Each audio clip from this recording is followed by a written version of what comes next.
little bit of crowd participation here, right? So I need a little bit of attention. How many of you are kind of sick of big tech? Yeah. All of you? We keep getting told that we have no way to fix it. Well, let me start with a little bit of story. I have a young lady with me who I met. She's from Canada, and we actually met at a bar. Somebody was talking to her, and she had leaned over because this guy was kind of bothering her. And she asked me, she said, "What do you do for a living to try and get out of the conversation?" And I looked at her very straight face, saving the world. And she sort of looked back and said, "Saving the world? How do you save the world?" So we got into a deeper conversation. So for those of you who don't know who I am in the grind.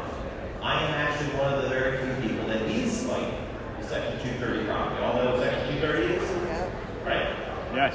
It's this protection that they can not be held accountable. I mean, what, Congressman Blumenthal, that you can't sue big tech? Sorry, you can. You can sue a cheeseburger if you choose to. Alright? The question is, can you get a day in court? It's all about the dismissal situation, right?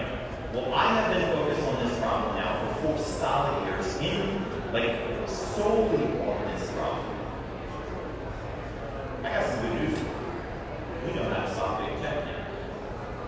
This is it. Ready for this? So what happened was this: 2018, I heard a suit against Facebook because Facebook took everything I had away. There was no reason. They simply didn't want me to make money. Because what you all don't know is their advertising program is in direct competition with all of us, right? We put our stuff up. They want to get rid of our stuff because it makes them more money. Well, they like me out, and sure enough, I go to a competitor who spends more money. Competitor goes to Facebook and says, "Hey, can you store this stuff?" No, not for him. But we'll do it for you. I saw 100 pages. They reinstated mine. Content had nothing to do with it. No matter what I got up there, the rules changed based upon the values for them. It was anti-competitive. We sued. And I alleged anti-competitive behavior. And the Northern District of California came to the decision, guess what? Can't treat them as a publisher. I'm not really treating them as a publisher. I'm treating them, I mean, they solicited a new owner. I mean, they did a whole lot of things that weren't even publishing. But they dismissed it. And the Ninth Circuit Court did the same exact thing. I bet you're thinking something. Let's do the sound like we're going to beat this. It doesn't. We went all the way to the Supreme Court. We went to the Supreme Court. And matter of fact, the Supreme Court could have solved this in January, but they didn't do the case. And I got dismissed again. You know what ended up happening after that?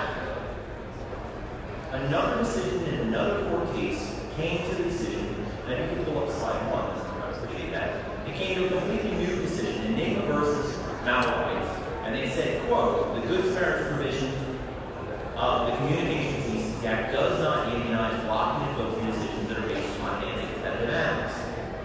Essentially what they said was anti-competitive behavior is not allowed. But they stumbled upon something that nobody has recognized.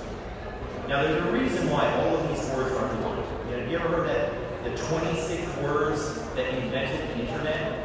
Ever hear that one? Well, sorry, the internet existed prior to 1996, so it didn't invent it. Not only that, this is Section 230. This is the actual code right here, 47 U.S. Code, Section 230. Protection for private blocking and streaming of offensive material. All right? Now, this law is standing in our way. Now, I want to walk you through a couple little things here. There are 2 fights. I went in there and I worked with this, and that's what every single court case has done. Worked with the language, and the courts changed it. Like for example, it says the publisher. Well, if you change that to a publisher, very small word, but if you cannot be treated as a publisher, that could be in addition to the publisher. And that's what the courts have done, is they turn it into virtual publishing sovereignty. And the problem is that, and I'm sure you all know, if you go down and do the same thing multiple times expecting a different result, definition of insanity, right? Every court case is trying to do exactly this. And you know the funny thing is that, good story, I got asked to come on to a speaking thing on Twitter, and they ambushed me with one of the period. A lot of them are just trying to confuse people. All right? Well, I asked him a very simple question. I'm basically going to give you a weapon against all of these lawyers that think they know section. Let me ask you, why are there courts on Good Samaritan? You're right there. Why are they there? There's a reason. The Supreme Court has already ruled that every word of the law is important, and we must give meaning to every term. And there can't be duplications if we can avoid it. Well, why are courts there? There's a reason. And none of them ever have an answer. Well, here is the answer. And this is what fixes it. I want to find out. So that is what is called an articulated, intelligible principle. That's a big word, right? Articulated, meaning it was stated, it was spoken, said, intelligible, easily understood principle upon which all of this regulation must be built. Meaning, everything that any of these social media companies do must be based upon a good Samaritan. My case stumbled, or excuse me, the Enigma case stumbled upon the fact that Good Samaritan position. You can't be a Good Samaritan if you're regulating people for your own financial benefit, can you? Makes no logical sense. If you build an app where the faster you go, you get rewarded for it, and all of a sudden you crash into the thing, that's negligence, it's gross negligence. Are you again a Good Samaritan? Those cases finally figured it out. They stumbled upon it, but I want to do it deeper. This is where things start getting really interesting. All right? So I was like, okay, good start. You can bring up slide 2. If you have to articulate an intelligible principle, let's look at something nobody talks about. The non-delegation doctrine of the Constitution of the United States. You know that big document kind of overrides everything? Well, look, the non-delegation doctrine is a principle of administrative law that Congress cannot delegate its legislative powers to other entities. That includes private entities, includes any entities. This prohibition typically involves Congress delegating its powers to administrative agencies or private organizations. Well, Facebook, Google, Twitter, they're all private organizations. They're not a state actor, they're an agency. Now, in J.W. Hampton, and I just want to bring this one case up, the Supreme Court clarified that when Congress is an agency, like Facebook, Google, Twitter, and all the rest, the ability to regulate, meaning restrict your liberty, your property, it must lay down. Congress must give the agencies an intelligible principle. Look, there's the quotes again. See that? So that is the intelligible principle on which to base the regulation. So do you think, now let me ask you something, in the interest of the public, measurable bounds, uniform enforcement, these are fundamentals of this type of law. Do you think that it is in the interest of the public to restrict a sitting president of the United States of America who is inherently elected by the interest of the public? That's not logical. It defies this. So we delve a little bit deeper. And if you remember, what did I say my case was? Anti-competitive behavior, right? And we are actually back in the courts, believe it or not, under motion because they now found in both directions. Either Enigma is wrong or my case is wrong. They cannot both be correct in both non-circuit courts cases. They've got conflict, and the judge is just sitting on the judgment. But see, now this is where things get really exciting. I dug, just for reference, Carter versus Carter Coal Mining. It's a 1936 case, the Bituminous Coal Mining Act. They basically said to the coal mining company, they said, you know, we're going to let you self-regulate, right? We're going to be able to, if you have a large company, you get more delegates. If you have a small company, you have less delegates. Kind of like Apple and Carter. See, what happens here is that in Carter, there's a very solid precedent. This exists. In Carter, Congress delegated to coal producers and miners the power to impose standards on other producers and miners. I'm an advertiser, so to speak. Carter held that a private entity, quote, may not be trusted with the power to regulate the business of another, and especially a competitor. I'm their competitor. Any statute which attempts to confer such power undertakes an intolerable and unconstitutional interference with personal liberty and private property. The delegation is so clearly arbitrary and a denial of due process. It's great that President Trump is going after the First Amendment. It is a difficult argument to say that they are state actors. I am on the other end of the spectrum saying no. They are a private entity agency acting under civil liability protection from Congress to regulate my speech, my liberty, my property. And because I was denied a day in court, I was denied due process. This grants me the standing to do something that no one else can currently do. I am bringing a Fifth Amendment constitutional challenge of Section 230 against the United States of America. I'm not going after the executive. We're going after the source. They don't want you to know about me because many are probably like, who's this guy? Yeah, because I'm doing the real job. I'm the one that is out here fighting this thing. And you know what? Do you know the first two people when I bring a constitutional challenge, do you know who I have to notify as my potential opposition? The Attorney General and the Governor. Well, I'm bringing my case in Southern Florida. That would be Ron DeSantis.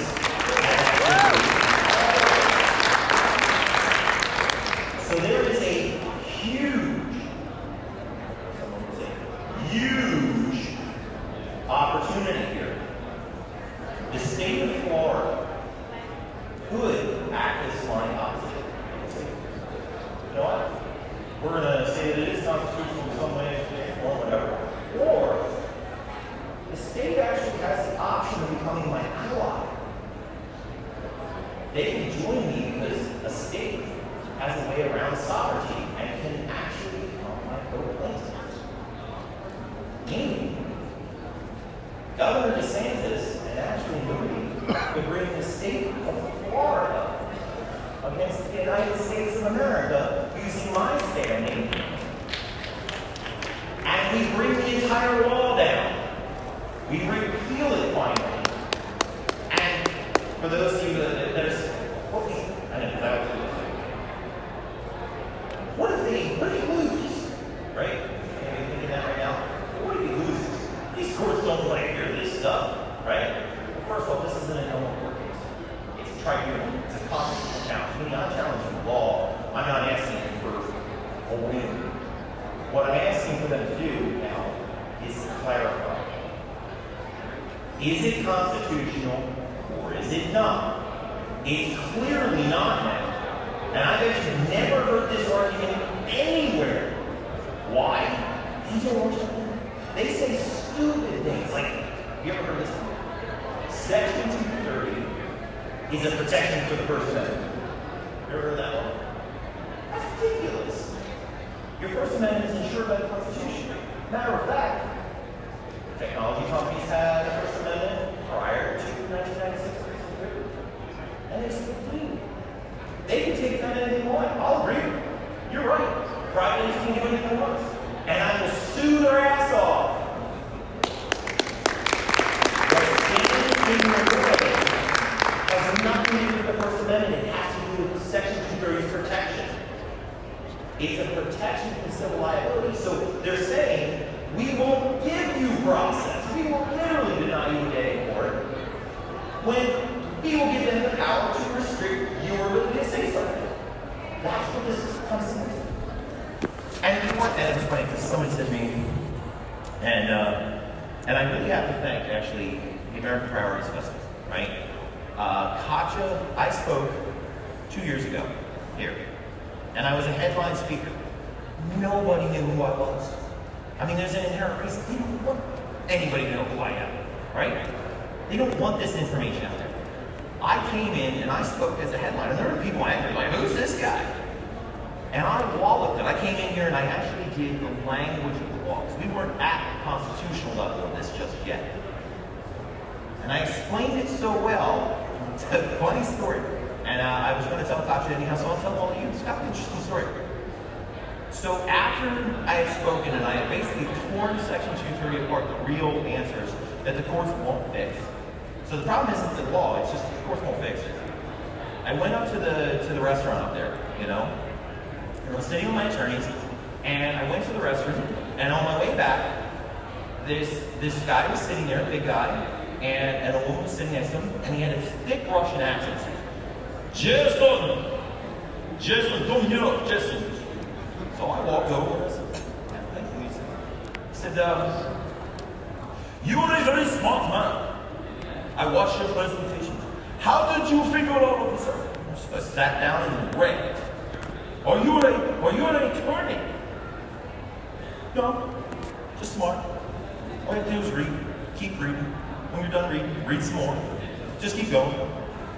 And it's funny because all these things start to interact as you just start doing the research and looking up definitions. It all interacts. This is right. And we kept taking it. Well, then he says to me, I do a very big business. My partner, he's a very famous man, very, very wealthy.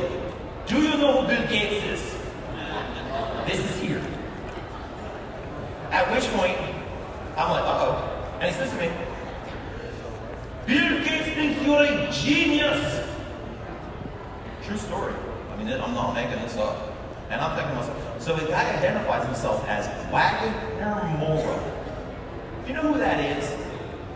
That is Pablo Escobar in the show Narco. That's his name. Turns out, his real name was Boris Nikolai. And I was like, yeah! Wow, he's a genius! And then I was like, ooh, that's not a good name. It's less about being a genius and more about being stubborn. You're all sitting there, right? We don't have a presidency right now. But you're all sitting with us, right? The idea is, and just take it by example, don't give up. We are right. The question is, can we beat them in submission? And that's all I'm doing here. I kept going and nobody else would go. And we now have a plausible solution to the entire big tech situation. And I would say this, and actually, I'm not sure if he would want to get down. Says, no, I'm going to do it anyhow. It's like, do this kind of thing. Yesterday, I had a conversation with Thomas Rentz. Are you familiar with him? Yes. He's an attorney. He's the only one I'm going to mention, but there are many attorneys that are now reaching out to my law firm, Cali Law, because Cali stuck with us. This is not a easy fight. This is one that is very hard for me to go away. I was connected actually through Dan Bannister, who I appreciate. I'm best guys like Ian Trottier is in the audience here. He has been a bulldog for me. Dave Parrish Jr. some really, really good friends. Mainstream won't cut because I am a threat, but a legitimate threat. Well, Thomas gave me one of the best awards that I've gotten so far, and this is why we all take this very seriously. He's working on the mandates and so forth, and he advises a lot of congressional members and so forth. And he goes through this and he said, you know what? Everybody's doing this thing over and over and over again, just like I said, right? They're all fighting the language of Section 230, and they're all using the same precedent. And we're not going to step way outside of it and stop dealing with the language. Recognize that we're not going to fix this in California. It's not going to happen. So we need to get away from California and we need to go after a completely novel direction. Constitution. Fifth Amendment. Not First Amendment. And he said, this is the first case that I simply have legs. He said, this is good. And we went back and forth for a bit. I had a speakerphone and the young lady that I came with me wanted to see all this. She listened to it. And you know what he said? He said, you know what? He said, I'm going to lend you my support. He's like, I can't take lead, but I'm going to lend you my support pro bono. How many of you ever had a lawyer say that to you? Oh, do free work, right? And he said, you know what? I'm going to get a whole bunch of lawyers for you. Whatever you need. They're all going to be pro bono. We're going to go to war. That's what we're doing now. This is the fight that nobody wants to do nothing about. And if we get their help, and if we can get Ron DeSantis' help, and the state of Florida's help, and all of your help, guess what? We might be able to take this back. We say, well, Congressman, they don't want this to happen. Like, well, let's see what right now, they've got to cut deals, make promises that they tell. Otherwise, they'll get slaughtered, won't they? When did we lose this country so bad that Congress is asking for permission from a technology company? This is embarrassing. And what I'm giving them the opportunity here to do is, if Section 230 is repealed under the Fifth Amendment, and they do so, do you know what happens? The end of the world does not happen. And they say, it's going to be terrible, and the sites are going to go down. No, that's not what happens. What happens is that, guess what? They will still not be responsible for what other people post. Still there. Because that's actually not a protection. Most people think it is, and it's not. It is an instruction. They cannot be treated as someone else. It's pretty simple. Okay? So what happens? Well, you know what the SEC is, right? It's an actual regulatory agency. It is official. So is the U.S. Postal Service. So is the IRS. These are regulatory agencies. And you know what they all have that's all in common? Intelligible principles. We started there. But they have something else in common. Alright? They have regulations. They're subject to the APA, the Administrative Procedures Act, meaning when an agency takes action, right? They call it an agency action, right? Like, for example, FCC versus Fox, or Fox versus the FCC, it should be the other way around. Fox gets fined for content that was on there, and they went back and said, well, it's arbitrary. What the heck is offensive? It's arbitrary. But guess what? Any law that restricts you from moving your property or fines you can't be arbitrary. So what has to happen is, because the private entities have no APA, they have no insurance, they have no regulations whatsoever, they can't have this authority. An independent regulatory agency, commission, like the FCC. Now the FCC can take it over. But it would have to be an independent regulatory body, and I tell Congress, and I'm going to say this all Congress right now. If this happens, you get the power again. You're the one that's going to set the guidelines. And guess what? We control you.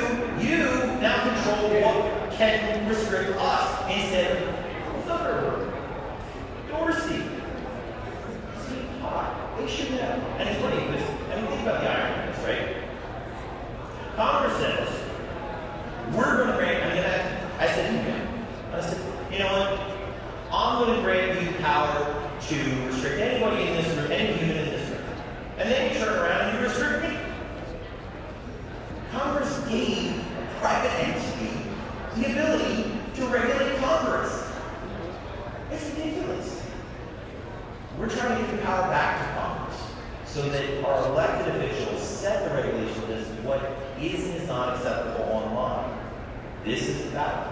And matter of fact, what I need from everybody is the Social Media Freedom Foundation is a nonprofit that we set up. It is specifically going to fight on behalf of freedom for all Americans. The site is socialmediafreedom.org. On there, you can help us financially, lean backwards on this one. This is a huge fight. It's very difficult. We need the help to stay in this fight. On there, if you want to understand this better, there's a document called Section 30 of the CDA, is anything with civil law. It explains how this all works. I have a standing for that. And I don't give up too easily. Obviously. I'm still here. I'm still kicking and breathing, you know. So from here, we're going to bring this case in the Southern District out there, Southern District of Florida. If the judges first, if Ron DeSantis brings the Florida into bear this, the other thing that happens is that when we go, if we go to the Supreme Court is going to be motivated to handle this if it is a state and myself versus the United States of America. You know, we are going to bring this fight one way or another. We don't need the state necessarily, so this is happening as we speak. We are actually in the process of having teams together. But I don't give up too easily. I don't think anybody else should. So show us some fights. And anybody that's watching online or anywhere, ironically, this will probably all get wiped off the internet. Because I try to explain to everybody that I see doing big things, you know the election integrity thing? Problem there too, right? If the person down the street found a holy grail, how do you tell anybody else? The dangers of this is so great. The control of information. I mean, it says it right in the law. What can they do? Block and screen materials. Block and screen your property. If you filter out all of the things that you don't like, it doesn't follow within the interest of the legislative intent, but they do it. And standards, yeah, they can do it. But now the government can't protect them anymore. That's our point. So, I've worked with a lot of people on this. And I'd like to thank a few people like Ian and David Harris Jr. and Ann Mansfield and Sue Peters and a lot of the other people that are buildings digging into this. We can actually take back our freedom of speech online. It may not be through the First Amendment. It may have to come through the Fifth Amendment, but it can be done. And lawyers are waking up to it. Hopefully we can get the support. Now we're going to go after it. And it's funny because we live in, and I just want to end on this. You know, we live in a day and age when disinformation wipes out like real information. And then they suppress real information. And that's what this fight is all over. I mean, 600 genders and it's getting to the point it's ridiculous. Like, when did our country go so far? You know, today though, I'm going to appropriate this. Since we are allowed to identify as anything we want, horse, unicorn, whatever, right? I'm going to self-identify as that. I'm going to identify as a nuclear bomb to all of big tech. And all I gotta say is fuck around and find out.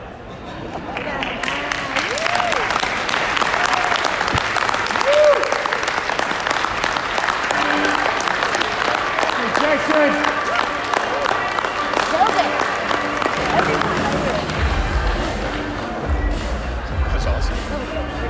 He said fuck. I told him, like, wait till you hear what he identifies as.